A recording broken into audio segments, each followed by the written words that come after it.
तो फ्रेंड्स, अगर आपको माइक्रोसॉफ्ट वर्ड में कवर लेटर बनाना है, तो आपको अगर बहुत ज़्यादा एडिटिंग नहीं भी आती है, आप कवर लेटर बनाना नहीं भी जानते हैं, तो भी आप बना सकते हैं। एक सिंपल सा तरीका मैं आपको बताता हूँ। अब यहाँ पर देखिए, माइक्रोसॉफ्ट वर्ड के पेज में हमको लेफ्ट साइड में ये देखिए फाइल टैब यहाँ पर मिलता है। इस पर क्लिक करिए।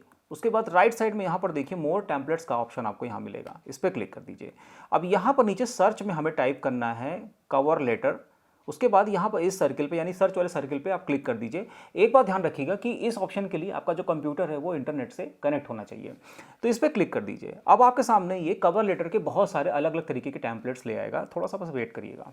ये देखिए, अब यहाँ पर रिज्यूमे भी हैं, कवर लेटर भी हैं, आपको थोड़ा सर्च करना पड़ेगा। यहाँ से नीचे की तरफ स्क्रॉल करिए। अब ये देखिए, यहाँ पर ये एक फ़ोटो वाला कवर लेटर मैं आपको बताता हूँ, ये देखिए। ठीक है, अब इस पर आप डबल क्लिक करिए। उसके बाद यहाँ पर क्रिएट बटन पर क्लिक कर दीजिए और ये देखिए, ये माइक्रोसॉफ्ट वर्ड के पेज पर आ गया। अब आपको सिर्फ फोटोग्राफ्स वगैरह, कॉन्टैक्ट डिटेल्स और जितनी भी डिटेल्स हैं, जो जो भी आप चेंज करना चाहें वो आप चेंज करिए और कवर लेटर तैयार हो जाएगा।